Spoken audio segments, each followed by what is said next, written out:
অপু বিশ্বাস আবার গতকাল লাইভে এসেছিলেন। তার অনেক কথাই মনে হয়েছে সে অনেক কষ্টে আছে বা তার অনেক মন খারাপ। কিন্তু কেন, তিনি কোন কথাগুলো বলেছিলেন যাতে মন খারাপ? এই যেমন ধরেন, তিনি বললেন যে আমি একটা মেয়ে, আমাকে একটা মেয়ে হিসেবে দেখবেন এবং আমার স্বাস্থ্য নিয়ে বিভিন্ন জনে বিভিন্ন রকমের কথা বলে, টল করে। এতে আমার অনেক মন খারাপ হয়, এতে আমি অনেক অস্বস্তিতে ভুগি। অপু বিশ্বাসের কথাগুলো শুনে অনেক খারাপ লেগেছিল। আসলে কি অপু বিশ্বাস, আমি আপনাকে একটা কথা বলবো, আপনি যেই ধর্মের মানুষ হন না কেন, আপনি সব সময় নিজেকে মানে শুদ্ধিকরণ যেটাকে বলে ওইভাবে রাখবেন। আসলে অন্য ধর্মের মানুষ হয়ে আপনি যেমন হিন্দু ধর্মের, আপনি মুসলিম ধর্মের বোরকা হেজাব, এটা তো আপনার জন্য না, কিন্তু আপনি এটা কেন পরবেন? এটা আপনি পরবেন না। আপনার ধর্ম যেটা, আপনি ওটাকে ভালোভাবে পালন করবেন, দেখবেন আপনি অনেক সম্মান পাবেন।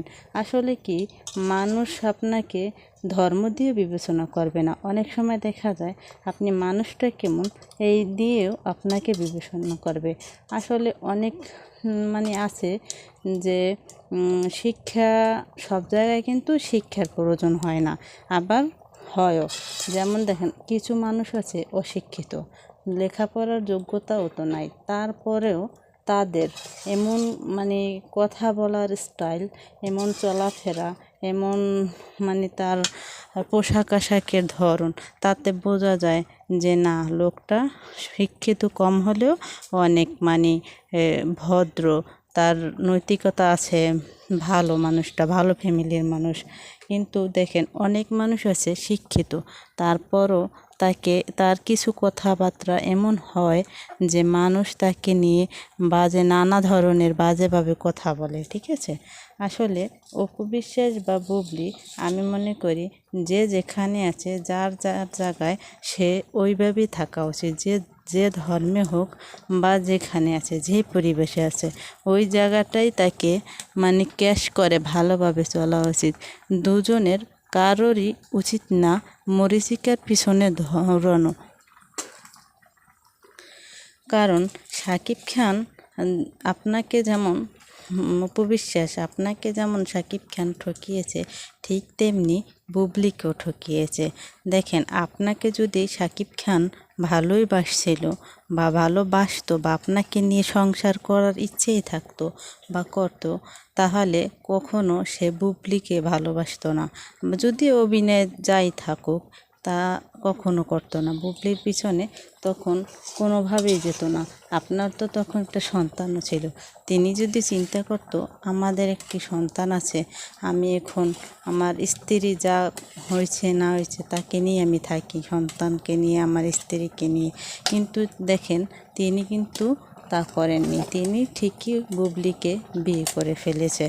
আসলে কি আমি মনে করি, শাকিব খানকে ভালোবেসে বিয়ে করে আপনি যেমন ঠকেছেন, ঠিক তেমনি ও বুবলি আপুও ঠকেছে। হ্যাঁ, কারণ শাকিব খান আপনাকেও ঠকিয়ে বুবলি আপুকে যে ভালোবেসেছে অনেক, তারপর তাকে নিয়ে যে সংসার করতেছে, এরকমের কিন্তু কিছুই করেনি তিনি। দেখেন, আপনার একটি ছেলে, তার সাথে আপনাকে ডিভোর্স দিয়ে দিল, এবং বুবলি আপুর ঘরে একটি ছেলে হলো, তাও সে এখন বলতেছে যে ডিভোর্স হয়নি। বুবলি আপু যদি ওটা বলে, কিন্তু তার কোনো ভিত্তিও নেই, দেখি না এরকমের কিছু, তাদের সম্পর্ক ভালো, উন্নতি, এরকম কিছুই দেখি না। তো সেপারেট, তারা নাকি সেপারেট আছে, ওই তো একই কথা। আর মনে হয় না কখনো তাদের ভিতরে সম্পর্ক ভালো হবে, এরকমেরও মনে হয় না। আসলে ভাগ্যকে মেনে নিতে হবে। ঠিক আছে, ভাগ্য যেটা আপনার থাকবে না, ওটা আপনি কোনোভাবেই পাবেন না। হ্যাঁ, আপনার ভাগ্যে যদি থাকে, ওইটা আপনি পাবেন। তা আল্লাহ আপনাকে কোনো না কোনোভাবে ঠিকই পাইয়ে দেবে। আপনি তো অনেক চেষ্টা করেছিলেন শাকিব খানকে পাওয়ার জন্য, তাকে আঁকড়ে বাঁচার জন্য, তার সাথে থাকার জন্য। দেখেন সে কী করেছে। আসলে একজনের চেষ্টায় কখনোই সফল হওয়া যায় না। অন্তত স্বামী স্ত্রী বা কোনো সম্পর্কে